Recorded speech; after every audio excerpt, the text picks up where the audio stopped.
اب میں دعوت دوں گا مولوی ذکی اختر سلمہ کو، وہ تشریف لائیں اور 6 سے 7 منٹ کے اندر اپنی بات مکمل کریں۔ بسم اللہ الرحمن الرحیم، الحمد للہ رب العالمین والصلاة والسلام على سید الانبیاء والمرسلین وعلى آلہ وصحبہ اجمعین، اما بعد فاعوذ باللہ من الشیطان الرجیم، بسم اللہ الرحمن الرحیم، ان الدین عند اللہ الاسلام، صدق اللہ العظیم۔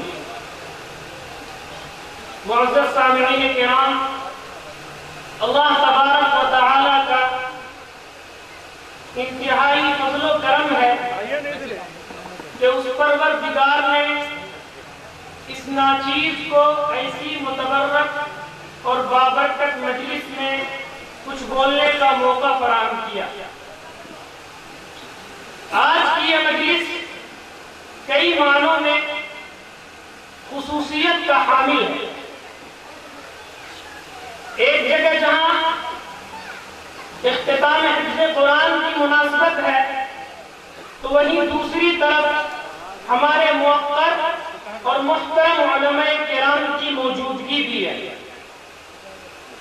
سامعین مکرم، 21ویں صدی کے اس ترقی یافتہ دور میں جبکہ انسان ترقیات کے منازل کو طے کرتا ہوا سورج کی شعاعوں کو گرفتار کر رہا ہے، ہواؤں پر کمندیں ڈال رہا ہے، چاند کو اپنا مسکن اور ٹھکانہ بنا رہا ہے، مچھلی کی طرح پانی میں تیر رہا ہے اور پرندوں کی طرح ہواؤں میں اڑ رہا ہے، اگر پورے عالم پر ایک پائرانہ نظر ڈالی جائے اور اطراف عالم کا ایک سرسری جائزہ لیا جائے تو ہر طرف ظلم و جور، جبر و تشدد، چوری و زناکاری، عصمت دری اور عصمت فروشی کا بازار گرم دکھائی دیتا ہے۔ چنانچہ اگر ایک طرف امریکہ اور ایران کے درمیان لفظی و نظریاتی جنگ چھڑی ہوئی ہے تو دوسری طرف شمالی و جنوبی کوریا باہم ٹکرانے کے لیے بےتاب ہے۔ اگر ایک طرف عراق و افغانستان کی سرزمین مظلوموں کے خون سے رنگین نظر آتی ہے تو دوسری طرف فلسطین میں معصوموں کی چیخ و پکار سنائی دیتی ہے۔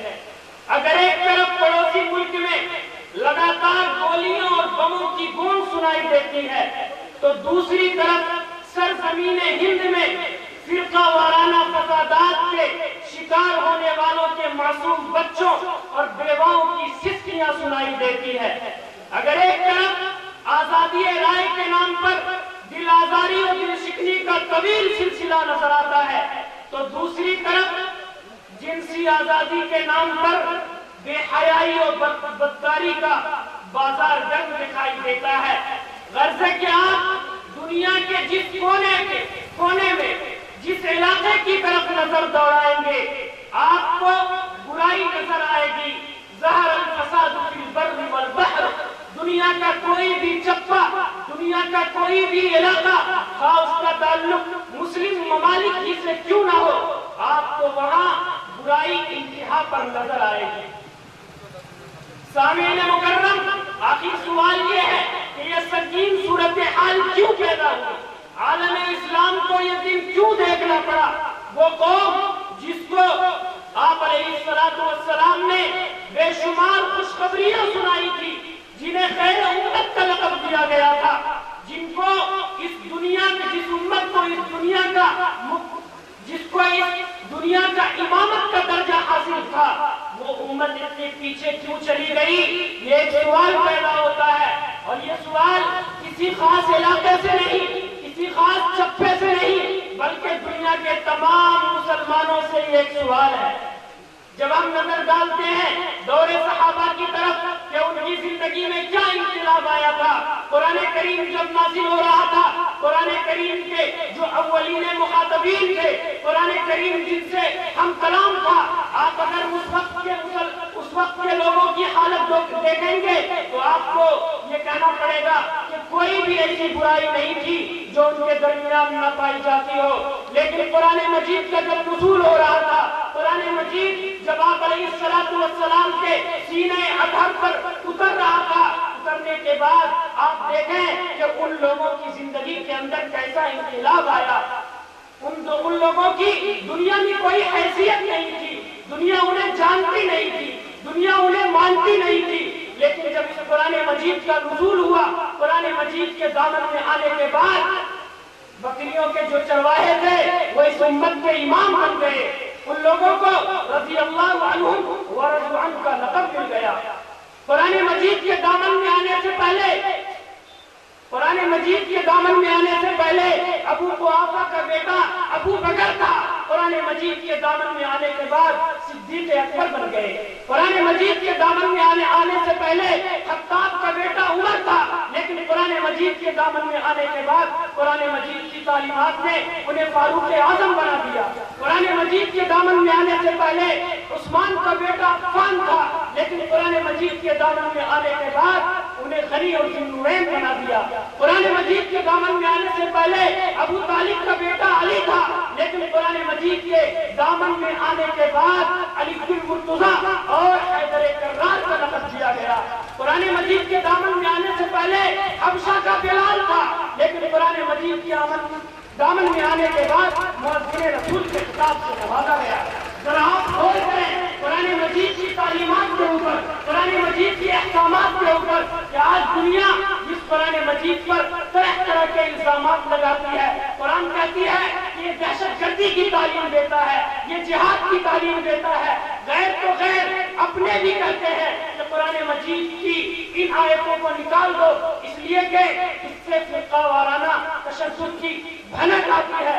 لیکن میں کہنا چاہتا ہوں قرآن مجید ایک ایسی آفاقی اور بے مثال کتاب ہے جس کی جوڑ کی دنیا میں کوئی کتاب نہیں. اگر آپ بھی دل سے قرآن مجید کی تعلیمات کو اپنائیں گے، اس کی تعلیمات پر عمل کریں گے، محمد رسول اللہ صلی اللہ علیہ وسلم کے بتائے ہوئے طریقہ کار کو اپنائیں گے، تو ہماری زندگی کے اندر بھی وہی انقلاب آئے گا. ایک دور وہ تھا کہ جس دور میں ہماری جرأت کا، ہماری ہمت کا، ہمارے عزم و استقلال کا، ہماری جواں مردی کا، ہمارے حوصلے کا کی ایک مثال دی جاتی تھی. لیکن آج کا یہ زمانہ ہے کہ اسلام تو دنیا کا سب سے خوبصورت مذہب ہے، لیکن مسلمانوں نے قرآن کریم سے اپنا رشتہ توڑ کر وہ دنیا کے لوگوں کے حاشیے پر. اس دور میں ہمیں سوچنا ہے اور سمجھنا ہے کہ اگر ہماری ترقی ممکن ہے، اگر ہم پھر سے اپنے ہاتھ میں اقتدار لے کر کے اور اس امت کی رہنمائی اور رہبری کریں گے تو ہم قرآن مجید کی تعلیمات کو اپنا کر ہی کریں گے. آپ علیہ السلام کے اسوہ کو اپنی زندگی کے اندر سما کر ہی کریں گے. جب تک ہماری زندگی کے اندر قرآن مجید کی تعلیمات سے ہماری زندگی پر نہیں ہوگی، اس وقت تک ہم اس دنیا کے اندر خیر و خوبی کے ساتھ نہیں رہ سکتے ہیں.